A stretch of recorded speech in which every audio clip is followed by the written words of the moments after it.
Joseph-Antoine Bell, bonjour. Bonjour Christophe Jousset. Le Nigeria est arrivé à Rabat avec des chiffres à faire peur. 14 buts inscrits en 5 matchs.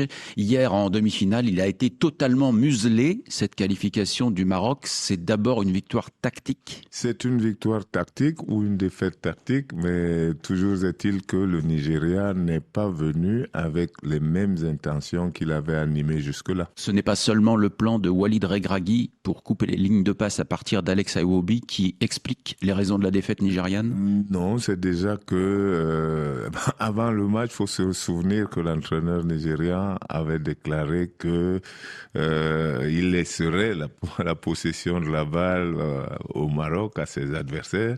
Donc c'était déjà, à mon avis, une intention coupable. On a beau être Osimhen ou Lookman, quand les ballons n'arrivent pas, rien n'est possible et ça donne un match décevant et frustrant.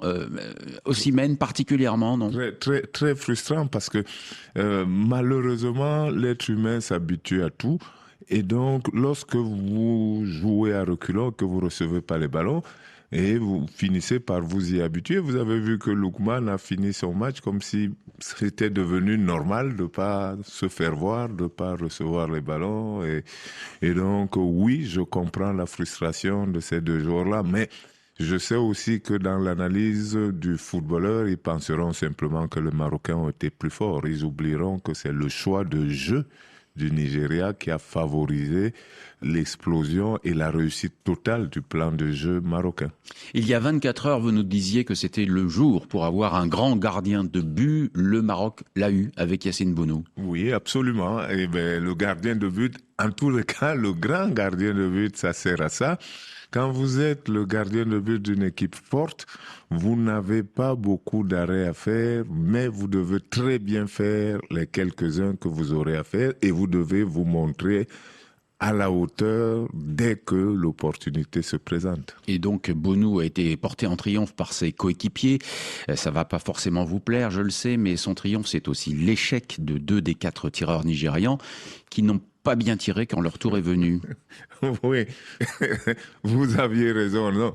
Quand un pénalty rentre, quelle que soit la manière dont il est tiré, on dit que c'était la maîtrise, c'est toujours à l'avantage du tireur. Donc, quand il n'est pas rentré, c'est que quelqu'un a fait quelque chose et là, c'était Bounou.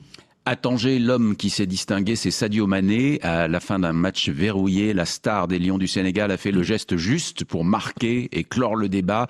Encore une fois, la marque du grand joueur. Sadio est venu à cette compétition spécialement pour moi.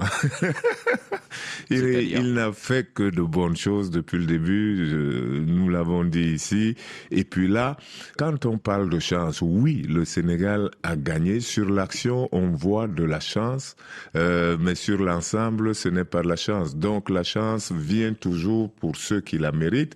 Un tir manqué devient une passe décisive pour Sadio, qui tout de suite, avec son instinct de grand joueur, son instinct de serviteur de l'équipe, eh ben, il a su tout de suite tirer sans contrôler et bien frapper ce ballon qui est allé au fond. Donc, Sadio était là. Oui, le Sénégal a fait un meilleur match que ses adversaires. Le Sénégal méritait sa qualification. Un autre geste de Sadio Mané juste après le coup de sifflet final, en demandant à l'ensemble de l'équipe de garder son calme. Aussitôt, quelques secondes après la qualification, c'est marquant. Oui, mais ça c'est l'expérience aussi. Et pas simplement l'expérience. Il sait très bien qu'ils veulent gagner. Et si vous voulez gagner, vous ne faites pas une fête trop tapageuse lorsque vous êtes qualifié pour la finale, puisque c'est pas terminé, il faut rester concentré. On n'est pas dans la tête de Mo Salah, mais c'est encore raté pour lui, et ce n'est toujours pas cette année qu'il gagnera la CAN. Que peut-il bien éprouver comme sentiment ? Mais d'abord, les Égyptiens ont joué comme d'habitude, simplement avec moins de réussite, parce qu'il y avait en face un adversaire qui, lui, faisait réellement ce qu'il fallait. Et donc, ça a privé les Égyptiens de leur ressort. Ils ont pressé les Sénégalais, mais le fait que la dynamique était sénégalaise les a amenés à ne pas profiter des pressings qu'ils opéraient. Quand ils récupéraient le ballon, par malchance, ils le perdaient tout de suite, il leur échappait et ils n'ont jamais pu planter les banderilles qu'ils souhaitaient. Et je pense que c'est aussi justice par rapport à l'esprit du jeu. Merci Joseph-Antoine Bell. À bientôt. À bientôt.